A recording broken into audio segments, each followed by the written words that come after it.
চলো, আল্লাহ নবী করতেন কি? বাচ্চাদের খুব ভালোবাসতেন। শুনে নিন, আজকে যে নবী সম্পর্কে আলোচনা করব সে সম্পর্কে আপনাদের বলে দিচ্ছি। আল্লাহ নবী করতেন কি? বাচ্চাদেরকে অত্যন্ত ভালোবাসতেন। বাচ্চাদেরকে মদিনার বাজারে যখনই বেরোতেন নবীজি, বাচ্চা বাচ্চা ছেলেদের দেখলে বলতেন, নবীজি বলতেন আসসালামু আলাইকুম।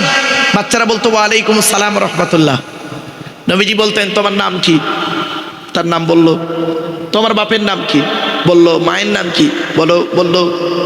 তোমার পিতামাতা বেঁচে আছে? ওই বাচ্চাই, ওদের ভিতরে যদি কোনো বাচ্চা বলতো যে আমার বাপ মা কেউ নেই, দুজনেই মারা গেছে, নবীজি ওই বাচ্চাটাকে ঠিক এইভাবে বুকে জড়িয়ে ধরতেন। বুকে জড়িয়ে ধরে বলতেন তোমার পিতামাতা কেউ বেঁচে নেই? আমি মোহাম্মদ, আমারও পিতামাতা কেউ বেঁচে নেই। বলে নবীজি ওই বাচ্চাটার মাথায় হাত বুলাতেন আর কি বলতেন জানেন? শুনে নিন, মান আওয়া ইয়াতীমান ইলা তুআমিহি ওয়া শারাবিহি আউজাবাল্লাহু লাহুল জান্নাহ। আল্লাহর নবী বলতেন যে কোনো ব্যক্তি যদি কোনো এতিম বাচ্চার মাথায় হাত বুলায়, কোনো অনাথ বাচ্চার মাথায় হাত বুলায়, কোনো এতিমকে যদি খাবার খাওয়ায়, কোনো এতিমকে যদি আশ্রয় দেয়, ওই ব্যক্তির জন্য জান্নাত ওয়াজিব হয়ে যায়। কোথায় আছেন আপনি? আপনি এতিম বাচ্চার হক মেরে খেলেন। আপনি একজন শিক্ষিত মানুষ, হ্যাঁ? কেমন শিক্ষিত মানুষ? আমি এজন্য বলি, what is the definition of education? ওই এডুকেশন শব্দটার মধ্যে নাই লুকায়িত। EDUCATION, ই থেকে ইগারলি, ডি থেকে ডেভেলপমেন্ট, ইউ থেকে ইউনিভার্সাল, সি থেকে ক্যাপাবিলিটি, এ থেকে অ্যাক্টিভ, টি থেকে টলারেন্স, আই থেকে ইন্টেলিজেন্ট, ও থেকে ওবিডিয়েন্স, এন থেকে ন্যাচারাল। এতগুলি গুণে গুণান্বিত বস্তুকে বলা হয় এডুকেশন বা শিক্ষা। যাকে তাকে শিক্ষা বলে না। শিক্ষাটা নেবে কে? যে নেবে তাকে বলা হয় student. Hui is student? K student? ওই স্কুলে গেল আর এলো, 10টায় গেল 4টেই এলো, আমতলা জামতলা বুড়ির বেলতলা পাঁচতলা, ইকোপার নিকোপার, চিড়িয়াখানা, ভিক্টোরিয়া, জাদুঘর, তারামণ্ডল, নদীর পার্কে বসে একটু প্রেম নিবেদন করলো, সারা বছর পড়লো না, পরীক্ষার খাতায় টুকলি বা চুরি করলো আর স্যার ধরলো, ছুরি মারলো, এরে কোনোদিন স্টুডেন্ট বলে না। STUDENT, এক একটা লেটারের এক একটা গুণাগুণ আছে, তবেই তাকে স্টুডেন্ট বলে। এস থেকে স্টাডি, টি থেকে ট্রুথফুল, সত্যবাদী হতে হয়। এখনকার স্টুডেন্টরা বেশিরভাগ মিথ্যাবাদী। এখনকার স্টুডেন্টরা বেশিরভাগ মিথ্যাবাদী। আপনারা কি জানেন এখন লেখাপড়া কোথায় হয় জানেন? টয়লেটে। রাগ করবেন না, টয়লেটে এখন লেখাপড়া চলে গেছে। মাধ্যমিকের সেন্টার হচ্ছে, উচ্চ মাধ্যমিকের সেন্টার হচ্ছে, টয়লেটগুলোতে গিয়ে দেখবেন, বয়েজ এবং গার্লস টয়লেটগুলোতে গিয়ে দেখবেন বইয়ের পৃষ্ঠা ছাড়া বই পড়ে আছে, টুকলি, মাইক্রো জেরক্স এগুলো নিয়ে চলে যাচ্ছে।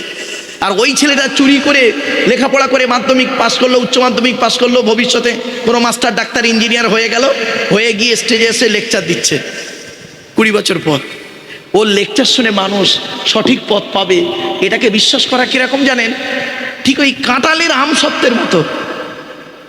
কাঁঠালের আমসত্ত্ব কোনোদিন খেয়েছেন? হয় না, তা খাবে কি? বাস্তব কথা বললাম। এজন্য এস থেকে স্টাডি, টি থেকে ট্রুথফুল, ইউ থেকে ইউনিটি বা আনকমন, ডি থেকে ডেবোর্ডিয়াস, ই থেকে এফিসিয়েন্ট, এন থেকে নোবেল, টি থেকে টিপটপ। এতগুলি গুণে গুণান্বিত ব্যক্তিকে বলা হয় স্টুডেন্ট। যাকে তাকে স্টুডেন্ট বলা হয় না। এই স্টুডেন্ট যারা আছো, ছাত্রছাত্রী, হিন্দু মুসলিম, এই কথাগুলো তোমরা নোট করো, একদিন তোমাদের কাজে লাগবে। এবার আসছি, শিক্ষাটা দেবে কে? যিনি দেবেন তাকে বলা হয় টিচার। Who's teacher? কে টিচার? পড়ালেই টিচার? ওই 10টায় গেল 4টেই এলো আর মাসের 1 তারিখে মাইনে তুললো, এর টিচার বলে না। TEACHER, টি থেকে ট্রেনার, প্রশিক্ষণ প্রাপ্ত হতে হবে তবেই তুমি টিচার। ই থেকে ইগারলি, আগ্রহী হতে হবে তবেই তুমি টিচার। এ থেকে এবিলিটি, দক্ষতা থাকতে হবে তবেই তুমি teacher. Most important letter C থেকে ক্যারেক্টার, চরিত্র ঠিক থাকতে হবে তবেই তুমি টিচার। আজ থেকে 30 বছর আগে টিচার ছাত্রের সম্পর্ক কি ছিল? আজ থেকে 30 বছর আগে টিচার ছাত্রের সম্পর্ক কি ছিল? পিতা আর পুত্রের ন্যায়। আমরা আমাদের স্যারেদের দেখলে সাইকেল থেকে নেমে যেতাম, ঠিক না বে ঠিক? আর এখন কি হয়েছে শুনবেন, রাগ করবেন না। বেশ কিছু জায়গায়, সব জায়গায় নয়, টিচার ছাত্রের সম্পর্ক বন্ধু, বিড়ি চেয়ে খায়, খৈনি মলে দেয়। একটা সিগারেট দুজনে ভাগাভাগি করে খাচ্ছে, স্যার আর স্টুডেন্ট। আজ থেকে 30 বছর আগে টিচার আর ছাত্রীর সম্পর্ক কি ছিল? পিতা আর কন্যার ন্যায়। মেয়েটি শিক্ষককে বাপের মতো ভক্তি করত, শ্রদ্ধা করত, আর শিক্ষক ছাত্রীটিকে নিজের কন্যা বলে মনে করত। এখন কি হয়েছে শুনবেন, বেশ কিছু জায়গায়, সব জায়গায় নয়, টিচার ছাত্রীর সম্পর্ক স্বামী স্ত্রী। প্রাইভেট পড়াতে দিল, ইংরাজি করাতে দিল, ম্যাথ করাতে দিল, জিওগ্রাফি করাতে দিল, ও বিয়েটাও পড়িয়ে নিয়ে বসে রইল। এই জন্যই প্রফেট মুহাম্মদ সাল্লাল্লাহু আলাইহি সাল্লাম বলেছিলেন, The messenger of Allah, peace be upon him, said, the best among are those with good manner. নবী বলেন, তোমাদের মধ্যে উত্তম ব্যক্তি ওই লোকটা যার ক্যারেক্টার, চরিত্র ভালো, ওই লোকটাই হলো উত্তম ব্যক্তি। একজন উকিল, ব্যারিস্টার, মাস্টার, ডাক্তার, মোল্লা, মনি সাহেব, পীর সাহেব, দরবেশ সাহেব, আমির সাহেব, মুফতি সাহেবের যদি চরিত্র খারাপ হয়, আর একজন টোটোওয়ালার চরিত্র যদি ভালো হয়, টোটোওয়ালাটাই হলো আল্লাহর কাছে প্রিয় ব্যক্তি। Many loss is something loss, health loss is nothing loss, but character loss is everything loss. মানুষের যদি টাকা চলে যায়, ইনকাম করলে টাকাটা আবার ফিরে আসবে। মানুষের যদি শরীর চলে যায়, ভালো মন্দ খেলে শরীরটাও ফিরে আসবে। কিন্তু বন্ধু, মানুষের যদি চরিত্র চলে যায়, চরিত্র কিন্তু আর ফিরে আসবে না। তাই নবী বলেছিলেন, দুই ঠোঁটের মাঝখানে, দুই রানের বীজখানে, এই দুটো জিনিসের গ্যারান্টি তোমরা আমাকে দাও, আমি তোমাদের স্বর্গ বা জান্নাতের গ্যারান্টি দিয়ে দেবো। ভাবতে পেরেছেন? এবার আসছি, এইজ থেকে অনেস্টি, সততা থাকতে হবে, তবেই তুমি টিচার। তুমি হিন্দু বলে মুসলমানের খাতা দেখবে কড়া করে, তুমি মুসলমান বলে হিন্দুর খাতা দেখবে কড়া করে। একজন আদর্শবান শিক্ষকের পরিচয় এটা নয়। মনে রাখবেন, শিক্ষকের কোনো জাত হয় না, শিক্ষক নিজেই একটা জাত, নিজেই একটা জাত। ডাক্তারের কোনো জাত হয় না, ডাক্তার নিজেই একটা জাত। ডাক্তারের কাছে একটাই পরিচয়, আমি ডাক্তার, তুমি রুগী। তুমি কালো না ফর্সা, নারী না পুরুষ, হিন্দু না মুসলিম, ধনী না গরিব, ওটা আমার কাছে ফ্যাক্টর নয়। শিক্ষকের সেম, একজন শিক্ষকের কাছে একটাই পরিচয়, আমি শিক্ষক, তুমি শিক্ষার্থী। আমি শিক্ষক, তুমি শিক্ষার্থী। তুমি কালো না ফর্সা, লম্বা না বেটে, নারী না পুরুষ, হিন্দু না মুসলিম, ধনী না গরিব, এটা আমার কাছে ম্যাটার নয়। আমার কাছে মেধার পরিচয়। একটু মাথায় নিয়ে চিন্তা করুন। এবার আসছি ই থেকে আর্লি। টিচার হতে গেলে আগে আগে আসতে হবে, লাস্ট লেটার ইজ আর থেকে রেগুলারিটি, নিয়মিত ক্লাস করতে হবে, তবেই তুমি teacher. Trainer, eagerly, ability, character, honesty, RD, regularity, এতগুলো গুণ যার মধ্যে আছে, he is a really teacher. তিনি হলেন সত্যিকারের একজন টিচার। আচ্ছা ভাই, আমি এই মহরমের জলসায় এসে এই কথাগুলো কেন এখানে বলছি? নিশ্চয়ই কিছু কারণ আছে। কারণটা হলো আজকের আলোচনার সঙ্গে এই কথাগুলো একটু রিলেটেড। কিরকম? চলুন, আমার বলার উদ্দেশ্যটা কি? আল্লাহ নবী মুহাম্মদ সাল্লাল্লাহু আলাইহি ওয়াসাল্লাম নিজেই বলেছেন, ইন্নামা বুইস্তু মুআল্লিমা। দুনিয়ার মানুষ মুহাম্মদ সাল্লাল্লাহু আলাইহি সাল্লামকে আল্লাহ পাক বিশ্বের মানুষের টিচার করে পাঠিয়েছেন। আমি আব্দুল্লাহির মারুফ একজন টিচার, আর মুহাম্মদ সাল্লাল্লাহু আলাইহি সাল্লাম একজন টিচার। চলুন দেখি, একটু দেখে দিই বিটুইন ফার ডিফারেন্স। চলুন এগিয়ে যাই। ছোট্ট একটা উদাহরণ দিচ্ছি। আপনাদের এখানে কোনো কলেজ আছে? বেহালা কলেজ আছে নাকি? হ্যাঁ, বিবেকানন্দ একটা কলেজ আছে, ওমেন কলেজ। হ্যাঁ, ওখানে আমি বিএড করেছি। মানে আমি বিএড করেছি এলবেতেল কলেজ, ওই যে ক্রসপুঞ্জু বলে একটা জায়গার নাম আছে না বাবু, ওই এলবেতেল কলেজ থেকে বিএড করেছি। আমার সেন্টার পড়েছিল বিবেকানন্দ কলেজ এখানে। যাই হোক, তো কোনো কলেজের প্রফেসরকে আপনি যদি জিজ্ঞাসা করেন, উনি যেদিন বিদায় নিচ্ছেন, অবসরে নিচ্ছেন, সেদিন যদি ওনাকে জিজ্ঞাসা করা হয়, স্যার আপনি এই কলেজে 60 বছর চাকরি, 60 বছর বয়স পর্যন্ত চাকরি করেছেন, আপনি দয়া করে একটু বলতে পারবেন এই 60 বছর জীবনে যত স্টুডেন্ট পড়িয়েছেন প্রত্যেকটাই পারফেক্ট? উনি কি বলতে পারবেন? হ্যাঁ। বলুন বলুন। উনি এতটুকু বলবেন যে বাবা, আমার জ্ঞান মতে যত স্টুডেন্ট পড়িয়েছি 99% ভালো হতে পারে, তবে দু একটা চোরছাচোর, ডাকাত, গুন্ডা, বদমাইশ হলে হতে পারে। ঠিক না? উনি 100% বলতে পারবেন না প্রত্যেকটা স্টুডেন্ট আমার পারফেক্ট। কিন্তু আপনারা কি ভেবেছেন, চিন্তা করেছেন? পৃথিবীর মানুষ একটু লক্ষ্য করুন, একবার কি লক্ষ্য করেছেন এই পৃথিবীতে একজন টিচারের জন্ম হয়েছিল, এই পৃথিবীতে একজন প্রফেসর এসেছিলেন, এই পৃথিবীতে একজন গাইডার এসেছিলেন, এই পৃথিবীতে একজন মাস্টার এসেছিলেন, এই পৃথিবীতে একজন টিচার এসেছিলেন, যার জন্ম হলো 570 খ্রিস্টাব্দে 29শে আগস্ট সোমবার সকালবেলা, ভোরের বেলা, আর যার ইন্তেকাল হলো, মৃত্যু হলো 632 খ্রিস্টাব্দে জুন মাসের 8 তারিখ সোমবার। এই 63 বছর লোকটি পৃথিবীতে বেঁচেছিলেন। 63 বছর জীবনে কোনোদিন একটাও মিথ্যা কথা বলেননি। জোরে বলুন সুবহানাল্লাহ। এমনকি এই 63 বছরের জীবনে যত স্টুডেন্ট তৈরি করেছেন, স্টুডেন্টদের নাম দিয়েছেন কি শুনবেন? ছাত্রদের নাম দিয়েছেন সাহাবী। কি বললাম? ছাত্রদের নাম কি? সাহাবী। আর ছাত্রীদের নাম দিয়েছেন সাহাবিয়া, স্ত্রীলিঙ্গ, সাহাবিয়া। পৃথিবীতে যত ছাত্রছাত্রী তিনি তৈরি করেছেন, অর্থাৎ যত সাহাবী সাহাবিয়া তৈরি করেছেন, ইন্তেকালের আগে তিনি নিজেই তার ছাত্রছাত্রীদের সম্পর্কে সার্টিফিকেট দিচ্ছেন। শুনুন, তিনি নিজেই বলছেন, আসহাবিকান নুজুম বিআইঙ্গিকে মিক্তি দায়িত্ব মেহিতে দায়িত্ব। আমার প্রত্যেকটা সাহাবীরা হলো নক্ষত্রের ন্যায়। তোমরা যাকে অনুসরণ করবে তার মাধ্যমে ইহকালে শান্তি পাবে, পরকালে জান্নাত স্বর্গ পেয়ে যাবে। কোথায় স্বর্গ কোথায় নরক কে বলে তা বহুদূর। মানুষের মাঝে স্বর্গ নরক, মানুষেতে সুরাসুর। বাড়ি থেকে ভাববেন। এই জন্য আপনাদেরকে আমি বারে বারে বলছি, ভ্রাতৃত্ব বজায় রেখে, সাম্প্রদায়িক সম্প্রীতি বজায় রেখে চলবেন। হিন্দু মুসলিম কাঁধে কাঁধ মিলিয়ে চলবেন। এই কোরআনে বলা হয়েছে, তোমার পাশের বাড়ি যদি হিন্দু হয় মুসলিম হয় ওটা দেখো না। তোমার পাশের বাড়ি যদি কেউ বিপদে পড়ে, তোমাকে তাকে সাহায্য সহযোগিতা করা হলো ফরজ, ফরজ, ফরজ। কি ভাবছেন আপনি?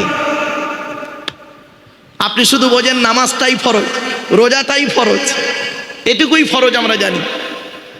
মনে রাখবেন, কোরআনে বলা হয়েছে ভ্রাতৃত্বের কথা, কোরআনে বহু জায়গায় রেফারেন্স আছে। একটু সময় দিন, বলার সুযোগ দিন আমার, আমি টু দি পয়েন্টের উপরে বলবো বাবা। তবে বাবা একটা কথা আপনাদের বলি, আমি ওই টেনে টেনে বলছি না বলে প্রবলেম হচ্ছে আপনাদের। কারণ অনেক জায়গায় কি হয় দেখেন, এই টু দি পয়েন্টের উপরে বক্তব্য করতে গিয়ে একটু টান না দিলে বলবে হুজুর বেকার সব। না বা, আসল মূর্খ মানুষ অতটা বোঝে না লেকচার সম্পর্কে, ওয়াজ সম্পর্কে তারা জানে না। তারা আওয়াজটাকেই প্রাধান্য দেয়, ওয়াজটাকে প্রাধান্য দেয় না। ওয়াজ আর আওয়াজ দুটো কিন্তু আলাদা, এটা মাথায় রাখবেন। যদি আপনারা মনে করেন আমরা ওয়াজ শুনতে বসেছি, বাবা এই বাচ্চাগুলোকে একটু যাও তো, সে সরিয়ে দেয়।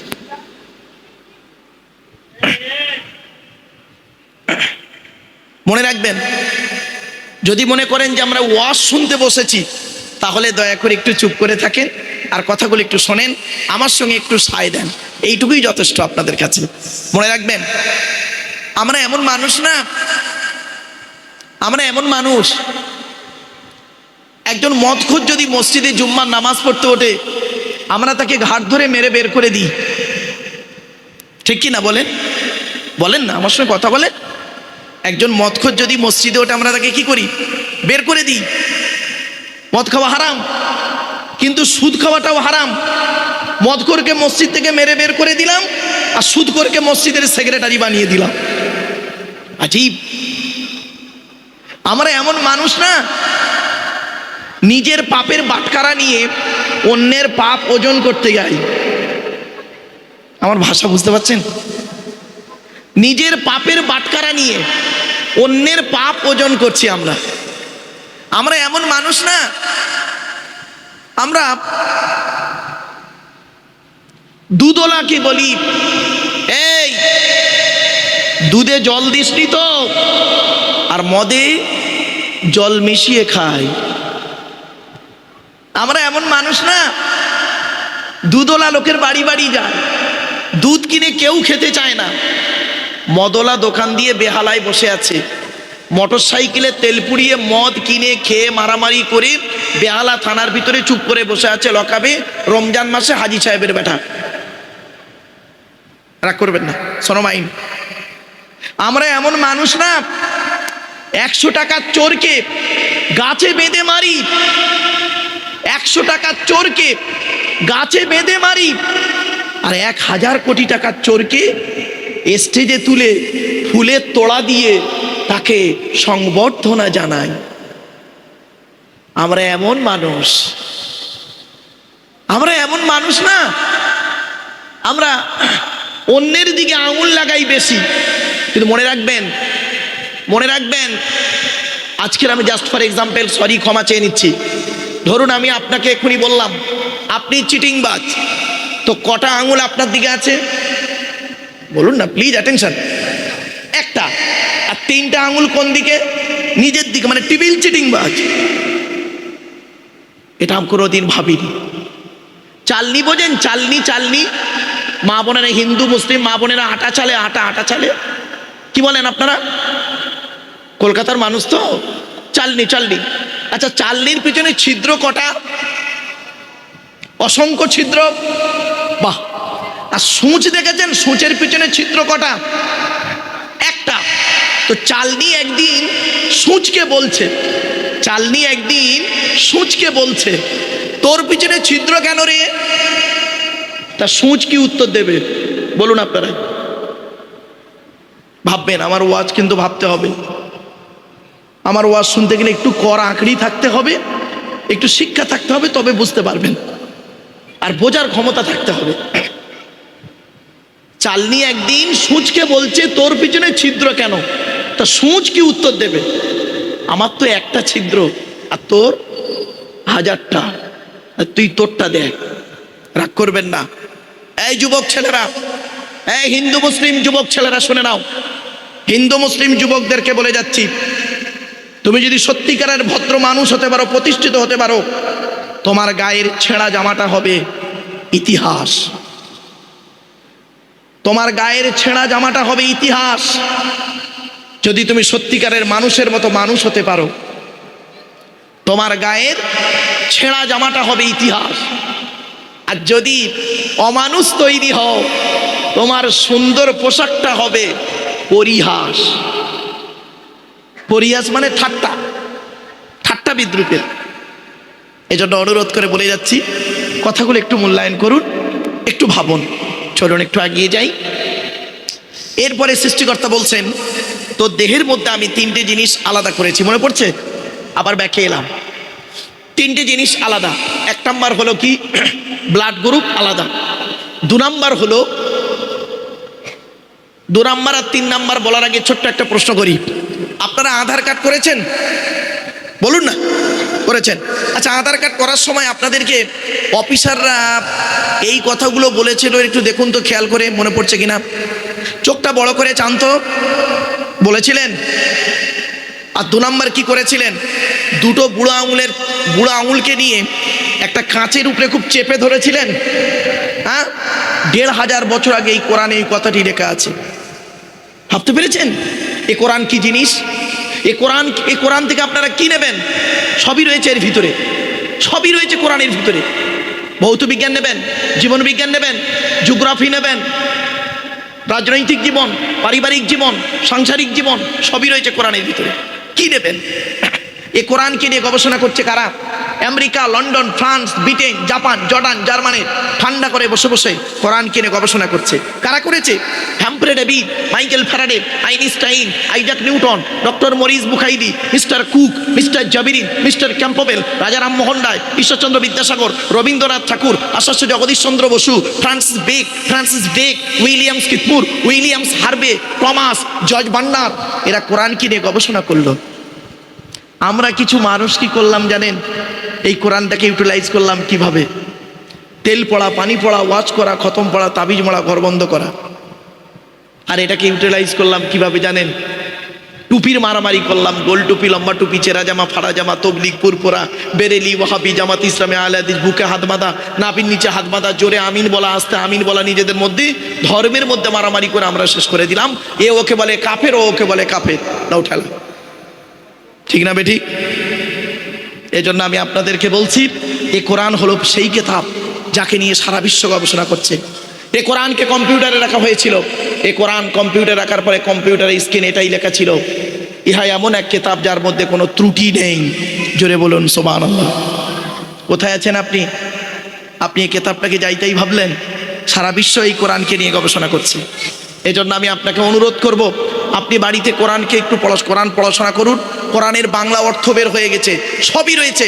বিজ্ঞানের এই কোরআনের 1000 আয়াত হলো বিজ্ঞান ভিত্তিক। কোথায় আছেন আপনি? 1000 আয়াত হলো বিজ্ঞান ভিত্তিক। এ কোরআন এমন এক কিতাব, সৃষ্টিকর্তার পাঠানো কিতাব। চলেন এগিয়ে যাচ্ছি। এবারে আসছি, কোরআনে বলা হয়েছে আলাম নাজআল লাহু আইনাইনি। এর বাংলা মানে হচ্ছে, সৃষ্টিকর্তা বলছেন, আমি কি তোদের দুটো চোখ তৈরি করি নাই? জিজ্ঞাসা চিহ্ন। তো আমেরিকার 10 জন বৈজ্ঞানিক তারা গবেষণা করলো, যে সৃষ্টিকর্তা কেন এই কথাটি বললেন যে আমি কি তোদের দুটো চোখ তৈরি করি নাই? কি এমন ব্যাপার আছে দেখা যাক। চোখকে নিয়ে গবেষণা করতে করতে তারা পেয়ে গেল এই পৃথিবীতে যত মানুষ জন্মগ্রহণ করেছেন, যত মানুষ এসেছেন, আসছেন, আসবেন, কারোর চোখের রেটিনার সঙ্গে কারোর চোখের রেটিনার কোনো মিল নেই। সঙ্গে সঙ্গে তারা ওই জায়গাতে দাঁড়িয়ে দাঁড়িয়ে ইসলামের কালেমা পড়ে মুসলমান হয়ে গেল। ভাবতে পেরেছেন? বাবা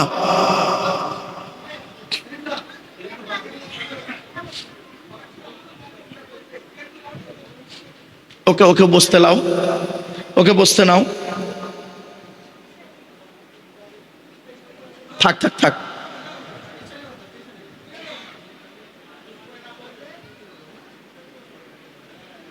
বস। মনে রাখবেন এরা এরা একটু ডিস্টার্ব করবে আমি জানি, কিন্তু এদেরকে ভালোবেসে নিতে হবে। কেন জানেন? শুনে নিন।